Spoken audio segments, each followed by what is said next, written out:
Right, Assalamu alaikum girls. Right, now, we know what we're going to do this lesson. We're going to do some drama. I'm just thinking to myself, how universal is this story?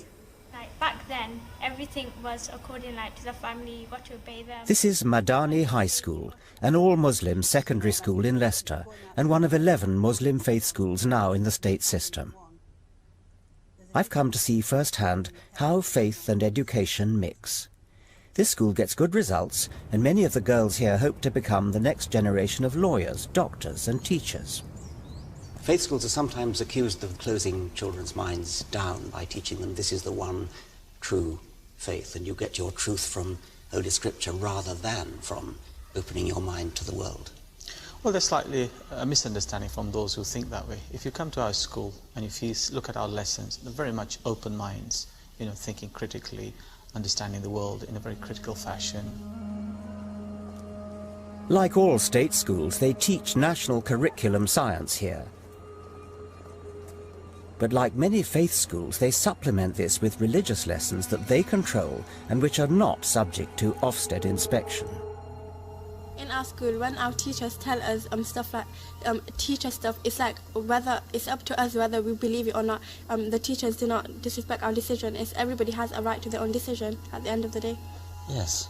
Suppose we take a fact like, are we and chimpanzees cousins? I mean, do you believe that we're cousins of chimpanzees? Or monkeys?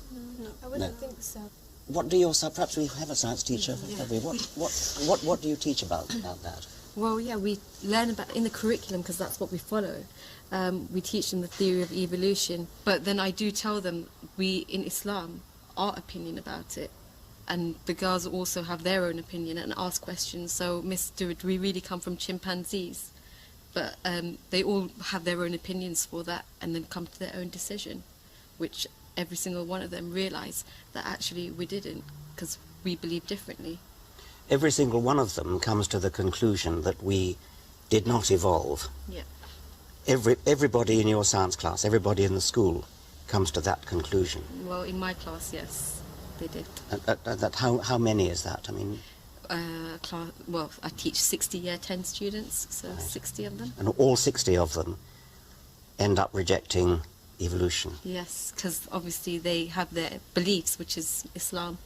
Yeah, about evolution. Evolution is that human evolved from apes and stuff. But if there are still apes here, then how did human evolve from apes? This is the commonest question I ever get. What's the answer of your science teacher to that? But I wanted to point the question to you because I wanted to know your opinion. Well, I'm going to give you the answer, but we've been told that your science teacher teaches the theory of evolution. I'm interested to know. That's exactly what we teach them, that humans evolved from apes. Yeah. And through natural selection, we became humans. But her question is, why are there still apes?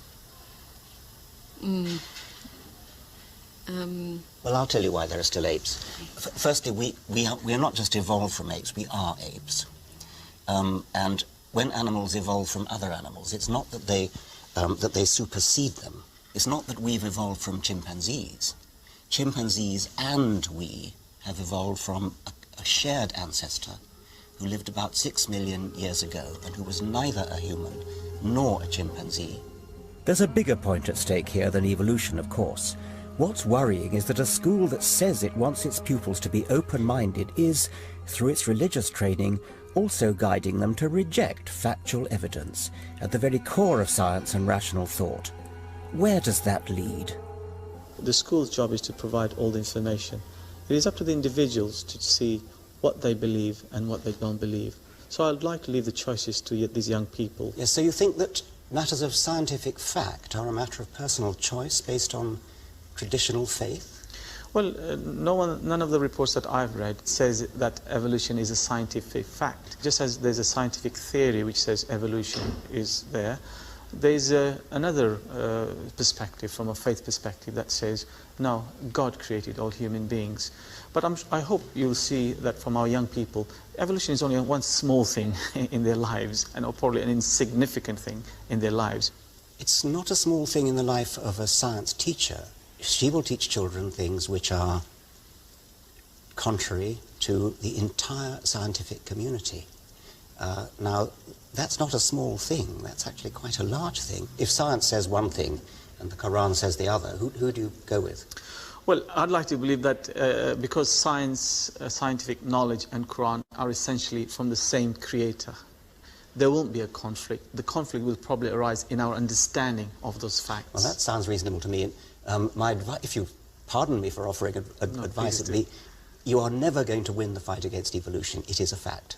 What you should do is to look at the Quran and reconcile it with evolution, which is what the Christians have done. In RE, we learned about science and the Quran, but at the end of the day, we all came to one conclusion, that the Quran is evidence of science. So what science has proved to be just recently is already proved in the Quran 1400 years ago when it was written. But that doesn't include evolution, apparently. No, it doesn't. So what does it include? It includes stuff like the shape of the earth, about the mountains, how they secure the earth. And how in the sea the two waters, they don't mix, the salty water and the drinking water, so it's pure for us to drink. They don't mix, but they pass through each other. Salty water and fresh water don't mix in the sea? No, it's like it's a natural barrier. I was shocked that RE elbows out science like this. So you think the Quran is a good source of scientific information? Yeah. Right. Yeah. Yeah. Right, and you're the one who wants to be a doctor, is that right? Yes.